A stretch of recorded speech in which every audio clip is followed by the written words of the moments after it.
Happy National Read a Book Day, September 6th. I'm Tony Insanity. This is Liberty Insanity 104. Today we're going to read Sweet Land of Liberty by Callista Gingrich, illustrated by Susan Arciero. Wow. For more information on these particular artifacts, you can check out last Read a Book Day. This is the official 7-inch polyresin replica. We go over everything. And this is because last National Elephant Appreciation Day, Liberty Insanity 7-3, we looked at the Linux figure, 6873, and this is called Liberty's Legacy. We explore it fully in Liberty Insanity episode 80, Liberty's Legacy. Today we're reading Sweet Land of Liberty. Very cool. Okay. This should be really good. 2011. To American patriots, young and old, who make America a special nation. Ellis the elephant was a smart little guy with a curly gray trunk and a twinkling eye. He liked asking questions. He was eager to see how America became the land of the free.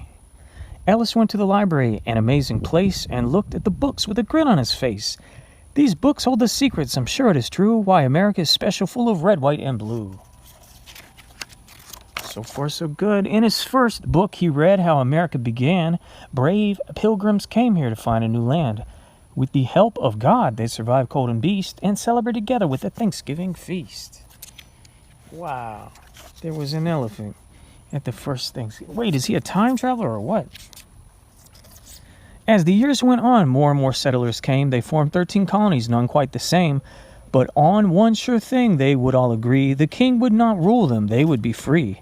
But the king didn't listen and passed the tax on tea. The colonists said, we won't pay a fee. They jumped on the ships and caused a real commotion. Then they threw the English tea right in the ocean. All men are created equal, the people did say. We have rights from God that can't be taken away. Together in Philadelphia, our founding fathers in attendance, the colonies declared we must have independence. That independence was not easily won. It would take years of fighting, and fighting's not fun. But there was a great man who helped lead the way, George Washington, the father of our country, we say. Across the Delaware, he led the troops in freezing rain and snow. Throughout the Revolution, much bravery did he show. After winning the war, Washington would not become a king. He became our first president, and that's a better thing. Ellis found another book with more presidents reflected, all chosen by the people, every one of them elected. Abraham Lincoln was a president who did a lot of reading to be well prepared for the country he'd be leading. Ellis learned that Lincoln was called Honest Abe. He became a great hero for freeing the slaves. Throughout the Civil War, President Lincoln stood tall. His leadership was admired by one and by all. Ellis read of cowboys going west across the plains as families rode together in covered wagon trains. This long journey would put their courage to the test, but the settlers didn't stop, and forward on they pressed. These Americans were known as the great pioneers, and they would learn to prosper on the new frontier. Ellis learned that in America, we are free to live our dreams. With much work we do great things, as hard as they may seem. Thomas Edison made the light bulb, Alexander Graham Bell the phone. When the Wright brothers invented the airplane, it was the first time anyone had flown.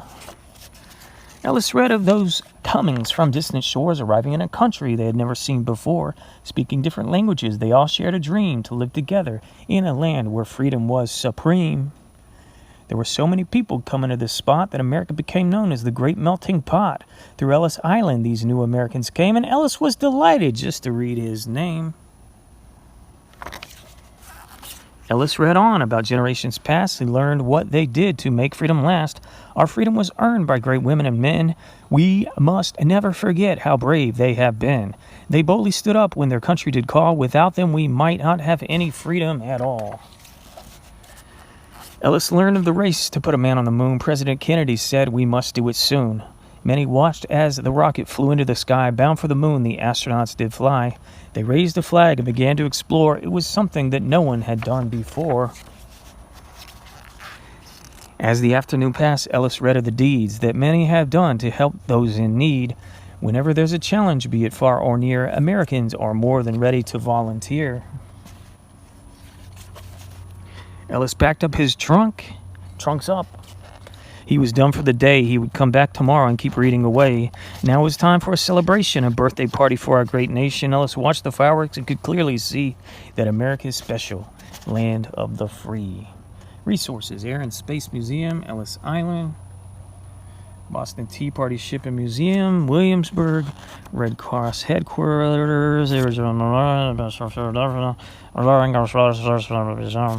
Library of Congress, and even more. Okay, well, that was fun, fantastic, and exciting. National Read a Book Day. September the 6th. He sure had a good time at the library reading all those books. See you real soon with the next Liberty Insanity, or whatever else takes place on the Toy Insanity channel, Toy Insanity Network, Toy Insanity Vibes.